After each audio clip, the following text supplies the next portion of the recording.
Hello, friends and YouTube peoples out there in the world. What is a state citizen? Okay, as I explained in my last video or the other video, some people don't know what some of these terms are, and I've been asked to kind of go through them, even though I would just like to say Google it, but okay, I'll make a quick video of it. So this one, we're talking about a state citizen. All right, a state citizen basically just means that you are the citizen. You're declaring your citizenship to be in your nationality of your particular state that you were born in. So you're already born with that right.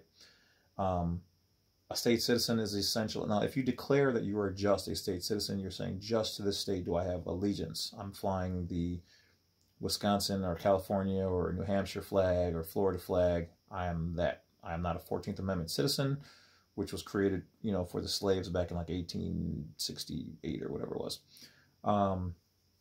Which you can do. Some people say, well, is that the same as a U.S. national? Well, U.S. national is, on your passport, they would pretty much chalk you up to be the same. They're not going to give you a specific one anymore for just being a state citizen, because the states really gave that power to the federal government, which issues the passports. So you're not going to get one that says you're just a state citizen. You can declare it and put it in there, and they'll probably just try to chalk you up to either a non-U.S. national, U.S. national, or just a citizen, one of those. And so, but you do have the right to declare it. And once you declare it on there, you put it into your explanatory statement. At least it's there as a matter of record. And for anything else you want to declare, you can say that they have it on file, that this is how you've filed it. Okay. But the only citizenships, nationalities that they're going to extend to you are that which they have in their database. But then at the end of course, at the end of the day, you don't really need to declare any of those, because you should have your certificate of live birth, COLB, not your birth certificate in the big capitalized letters, your actual small letter, big letter name.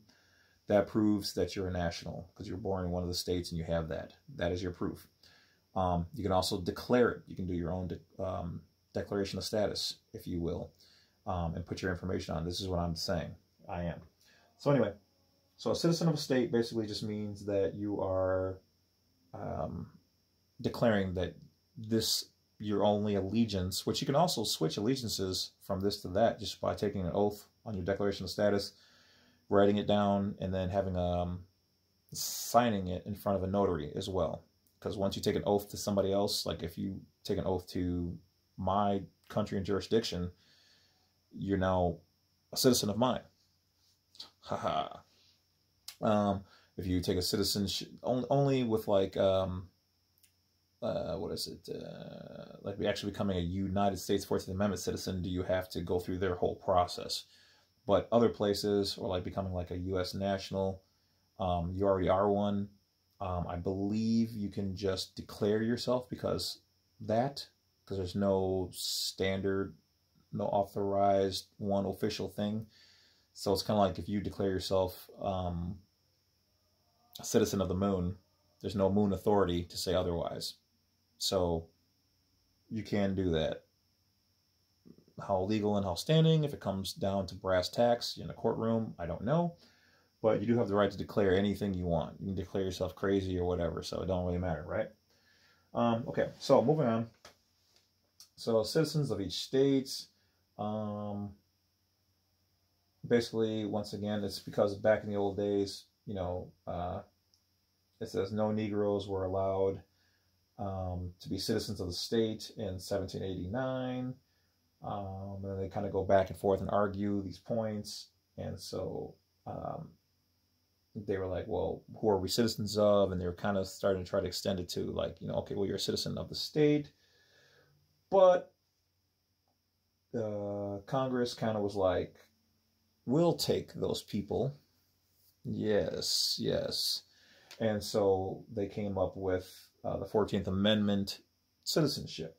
Like I said, back in like 1868 or something like that. So all privileges and immunities of citizens in the several states. So in here, they're basically just talking about,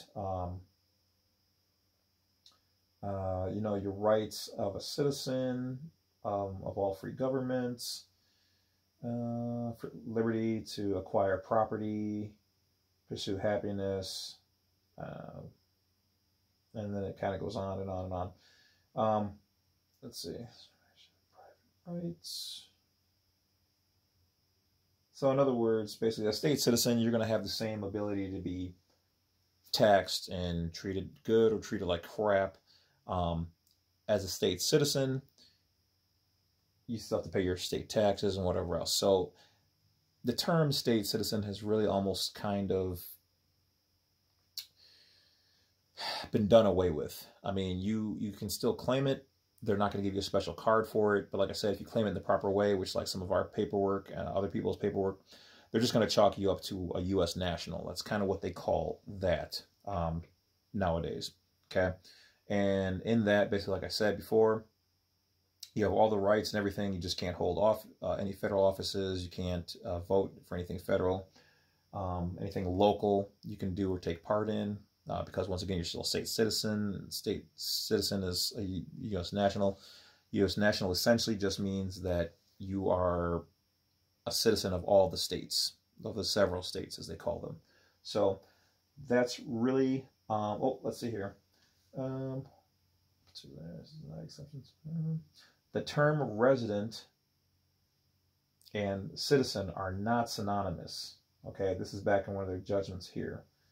But a general taxing scheme. If it discriminates against all non-residents, has a necessary effect. So basically, between citizens and non-citizens. So, for instance, in the IRS, they don't use a lot of these terminologies because they don't want you to know about your freedoms.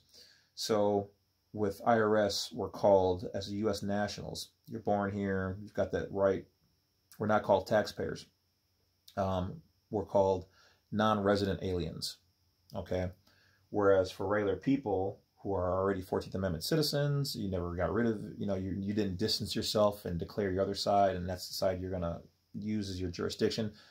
But since for like me, I still have access to that because I put in my information that I'm just an authorized agent, letting them know, putting them on notice that I don't have to take responsibility for my social security number or the all caps name, okay?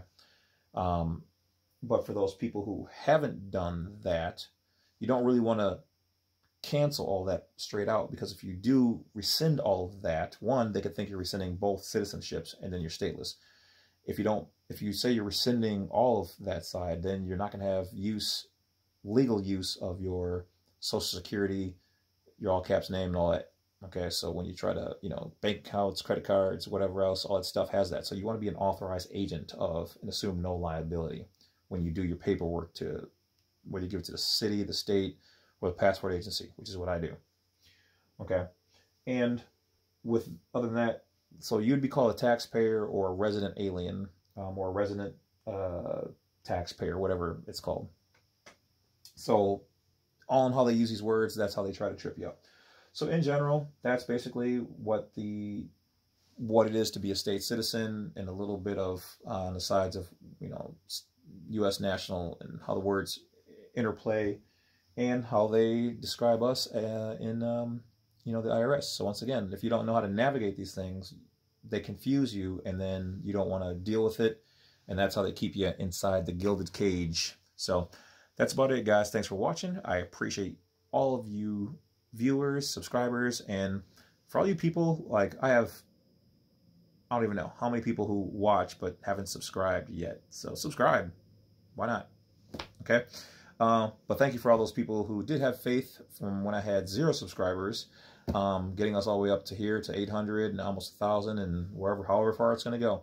So once we reach those levels, unless it's something crazy, you probably won't hear me. Once we hit 1,000, you'll hear me talk about that.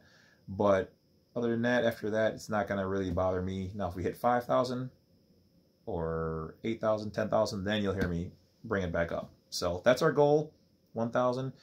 After that, not really a big deal until we hit like 5 or something like that. Doesn't mean I care any less, just means I'm not going to bore you with bugging you about subscribing, which I try not to do any of that anyway. So if you don't subscribe, that's fine. Watch the videos, share the information, look this stuff up for yourself. I'm just here to put you on the path, all right? Not here to tell you what to think or how to think or any of that stuff. So Stay out of trouble. Don't get caught. Appreciate each and every one of you. Don't forget to check out the offers down in the descriptions of the videos. Just all kind of goodies and stuff down there, discounts and whatever else.